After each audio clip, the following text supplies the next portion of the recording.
Good morning, my YouTube family. It is early, about 8:30 this morning, and I am finishing off the last of the meat sources I've had put up for canning at the moment. I do have something I am going to show you in our pantry that we have changed. And when I started organizing, and that's where I'm at the moment, organizing everything in its rightful place, I therefore realized how much more I had done than last year. So I had asked recently, during the week, my husband, I asked him if he would build me some more shelves because we were doing more meat and I was going to need it, especially after recently doing 31 pints of chili. So he turned around and actually purchased another 5-shelf rack for me. How we fit it in that little area was amazing, but it worked. But what amazed me even more is how much work one person actually did, and it blew my mind. So I'm going to show you the update and the newness about our pantry.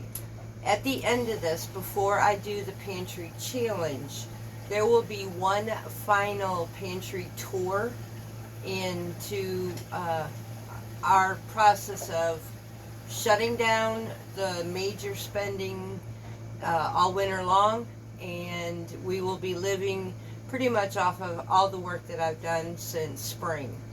So at this point, I'm not there yet. I'm really not there yet, and I've got 2 more months. So this is already September 1st. So we're going to see what happens. Now, I did do something different, and I'm going to test this out and see how it tastes. If this works like I hope it does, I will be doing another canning session on these. This is something I've never done before. Yesterday, I went and purchased 4 pounds of mushrooms, 2 packages of white button mushrooms, and then 2 packages of baby bellas. And so with the combination, I had 4 pounds. I managed to get 11 half-pint jars of mushrooms.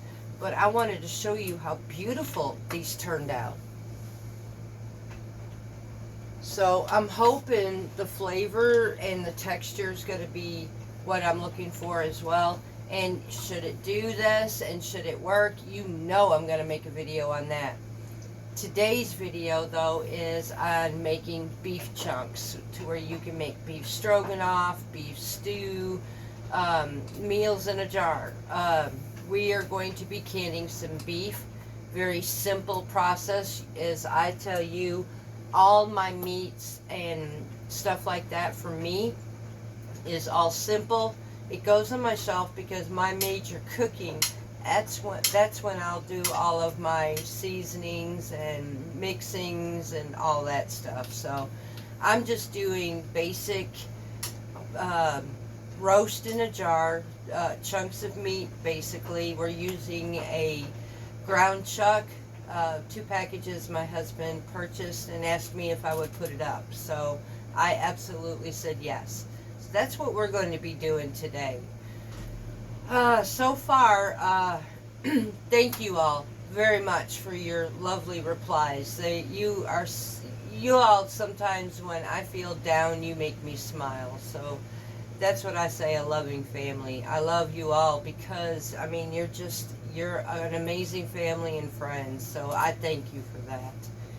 I try to give you content that is, well, basically it's everyday, it's real, it's helpful, I'm hoping. And, you know, we're all living in hard times. I did catch a deal, though. I told you that I wait until prices come down. I'll wait it out. So I did do that. In one of our stores Wednesday, I had to go get something, and I happened to notice that we were talking about the high prices of potatoes, where normally 5-pound bags are about $5 to $6 now. 10-pound bags is $8 to $9, and then jumbos, 10 pounds is like $13. Well, this particular store, I guess, can't sell their 5-pound bags of potatoes, so with a limit of 2, they were $1.99 a bag. guess who snatched up her limit of 2? So I can choose to dehydrate one of those 5-pound bags, and that's probably what I'm going to do. But that's the deals that I wait for, because I know sooner or later their spoils will gather and they'll have to want to get rid of these things, so they can't hold them forever and expect us to pay for it. I'll wait them out. I always do, and when I do, I benefit from it. So, and when I benefit from it, I'll take care of the situation and I start putting out my pantry. So, before I take you to the kitchen, let me show you what new happened in our pantry. It had been completely wiped out and reconstructed, so in a sense of it. But it's a happy one, so let's go to the pantry. Now this may be a bit harder to see now, but I'm trying to do my best. This isn't the most lit up area, but can you see what has just happened? I kind of feel like a homesteader, y'all. We are definitely getting to the point where it's looking so much better for us. And my husband found a way that he didn't have to actually build shelves now. He figured out a way that I could store all of our jars, canned goods, and everything in one area. And I couldn't be happier. But when I put this together, I realized there is no way one person did all this. But it's absolutely true. But I have to be fair. This year I did something I didn't do. Half of this pantry is canned goods. So, like I told y'all, I'm living proof. This has been since spring. A little here, a little there. Gather it up. Don't touch it. And this is what you get. I mean, look. This is not all at once. This is weeks, months worth of work. And I'm not done, because this winter I will be taken care of, and so will, I mean, me and my husband both will. So I figured I'd give you that update and show you the new thing that happened, and I couldn't be happier. So that is so cool, y'all. That makes me happy. Let's go to the kitchen.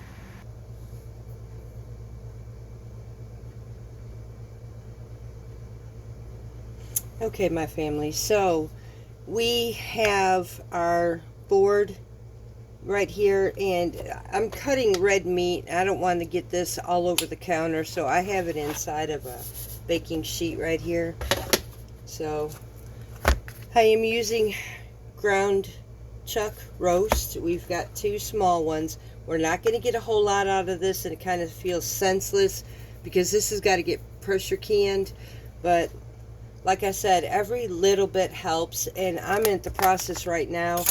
Great or small, I am grateful. Even if it's work, I'm just going to go ahead and do it. So I will not complain. If I have a small canner load, so be it. I've got something. I'm learning to accept the little things as well, because they become great blessings. Look at the room I just showed you.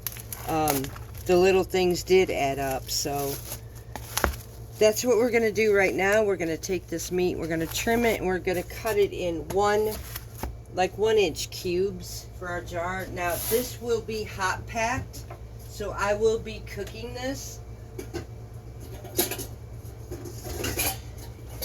and I'm probably going to roast it in my oven. So I'm going to set my oven for about 400 degrees. And I'm going to be laying the meat inside of this pan. So right now, I'm going to be putting it in a dish. Now, I don't want to put a whole lot of fat in my jars. So I will literally be taking the fat trimming. Like this here, it's got a lot of fat coating on it. So I will be actually pulling this off. Find out where it starts and go from there. So, and I'll just be trimming all of this off of here.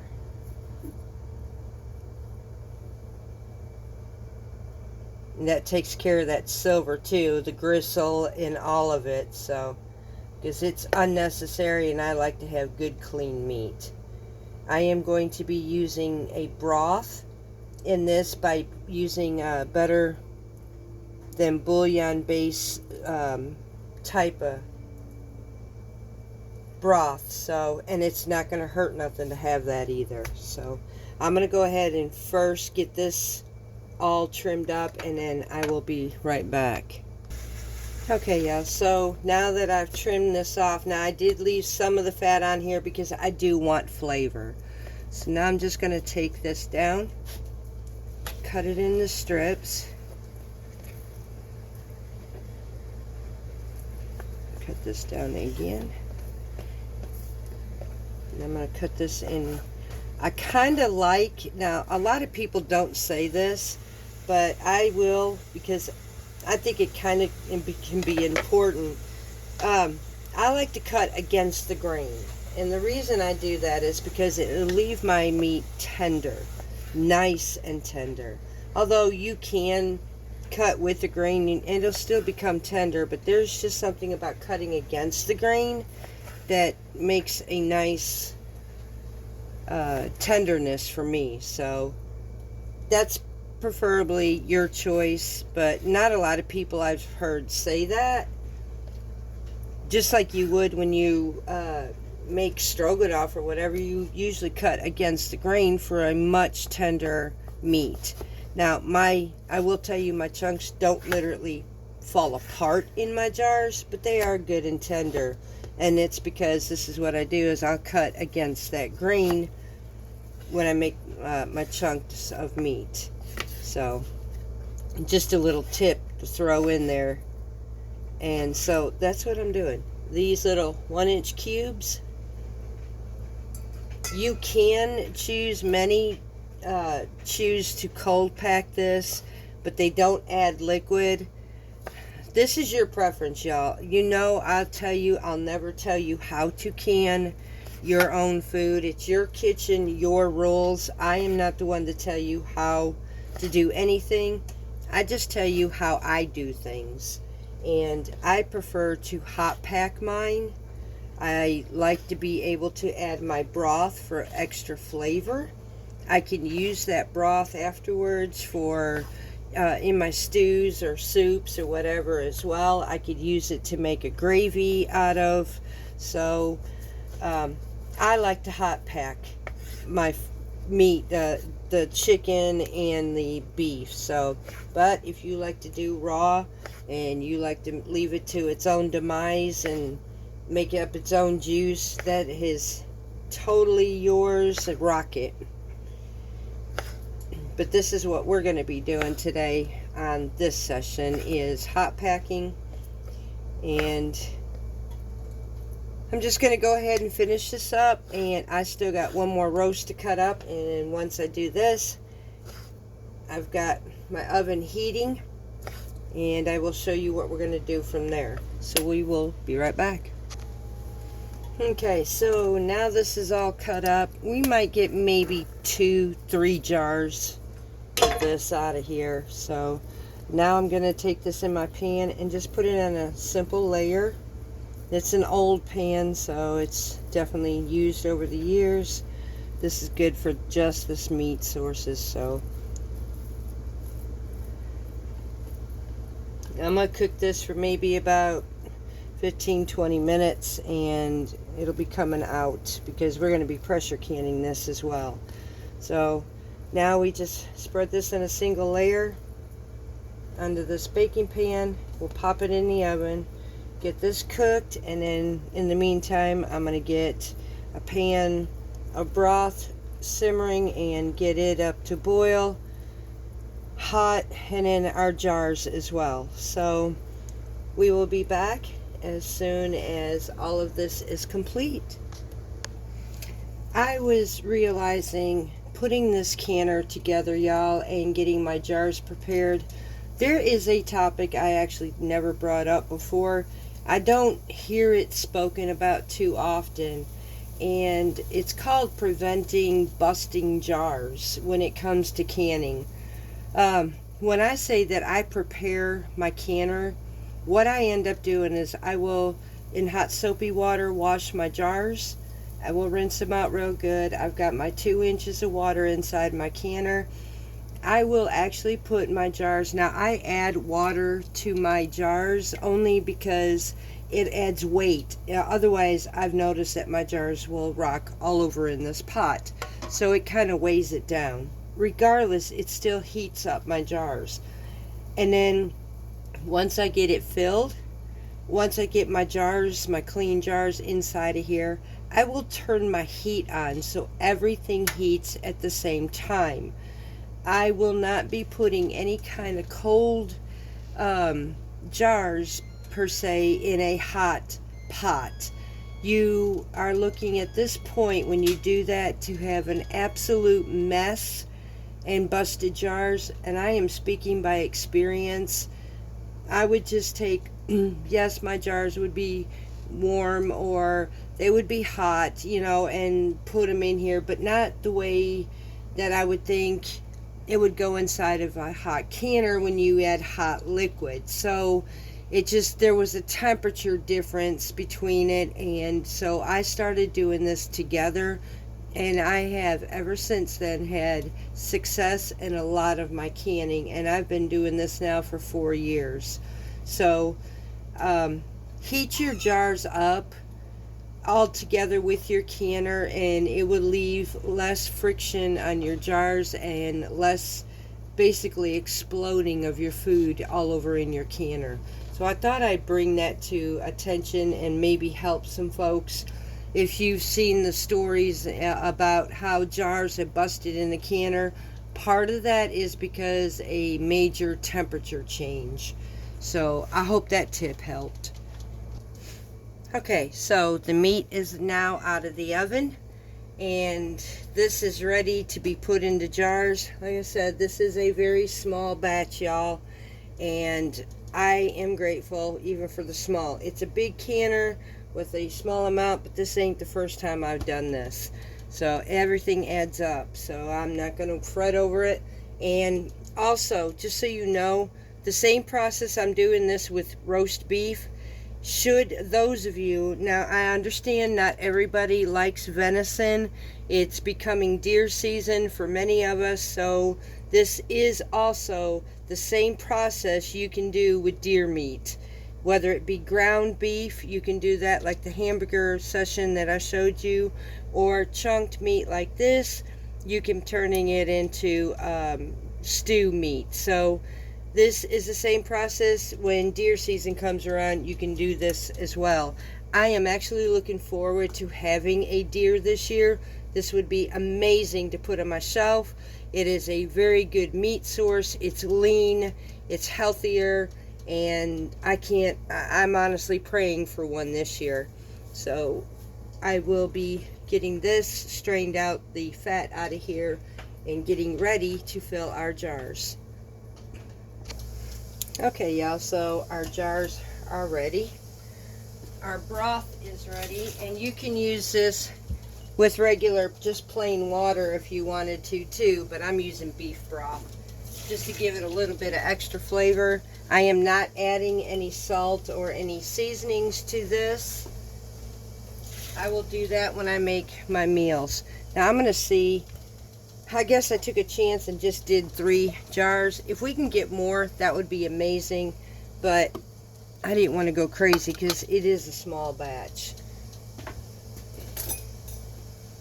I'm just going to go ahead and fill up our jars with our meat to the 1-inch headspace.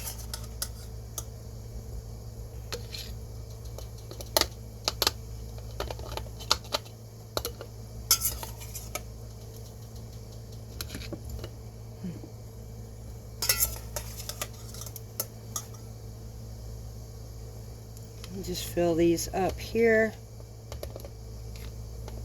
I don't know, I might get one more. We'll see what happens. It would be nice if I did. No, I figured I did a good guess at this, so. I don't know, I might get 4 out of this. Yep. Alright, so let me get one more jar.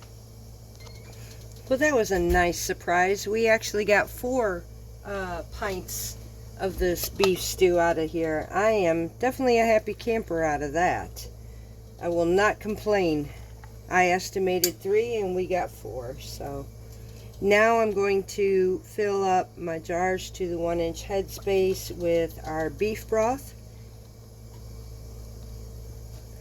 And then I will be debubbling just as, now this becomes the normal process of all canning from here. Filling up the jars, doing the headspace, the timing and the pressure, the vent check, all of that is standard canning for everything. So, and I think I have just enough broth made for the 4 pints as well, because I did count on a small batch, so I didn't have a whole lot of waste. And it looks like I did absolutely good. It leaves me just a little bit left over, hopefully to fill up the gaps. And if not, I can always add water to this. So that worked, y'all. I had, talk about just enough of everything. This is cool. I like days like this. It's a nice Friday, y'all. After having a chaotic week, this is beautiful. So now I'm just going to go through here, debubbling, make sure all of my liquid gets throughout my meat in here in the jars, so everything will cook properly. Run it through, make sure all the meat is shifted where everything will be under my broth. That's good. Go back, recheck things.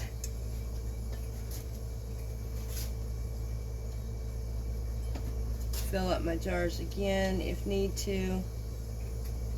Yeah, we will. And I'm going to top it with some nice hot water, so I'll be right back. Okay, so we've now topped off our jars. Now we go, and I use vinegar like always so that I can clean any grease that might have gotten on the rims. Make sure that the tops of my jars are all cleaned off. We do not want anything to stop a seal, so we'll make sure that these are cleaned and all the grease is cut. Vinegar does really good for that, just in case. I am absolutely happy. And though I decided to go ahead and get today's little session over because it is small, and I wanted to show you guys, I guess it's like an example type of canning today. But my daughter-in-law, she's got another 10 pounds of hamburger meat that she's wanting to can for her family. So I'm getting this one out of the way because she's going to have a full canner load of at least a dozen jars. So this, Mama's getting hers done and over with. Now I've got my jars and I'm ready to put my lids. And we are going to, well, that one there does not work. I don't mess with them if they don't go on nice and easy. So now I'm just going to use just the fingertips. That's the only strength that I need to tighten my jars with.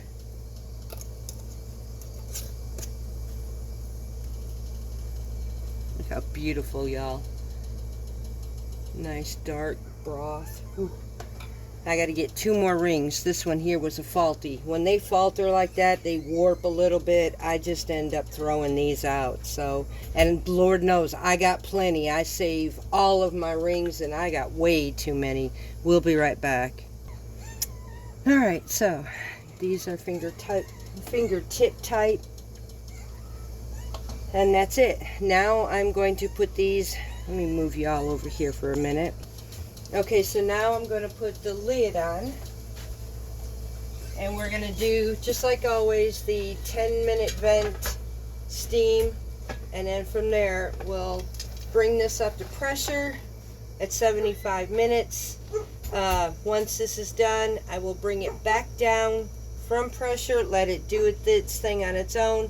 I'll wait 10 minutes, remove the stopper, and then I shall be able to open my lid, and I'll wait after that for about 5-10 minutes, and then I'll pull them out of the canner. At that point, when I pull them out of the canner, I will be back to show y'all the final product of pressure canning beef stew. So what do I do to utilize my time while I'm waiting on the canner? I'm still at the 10-minute mark, so I told you I had purchased 2 5-pound bags of potatoes.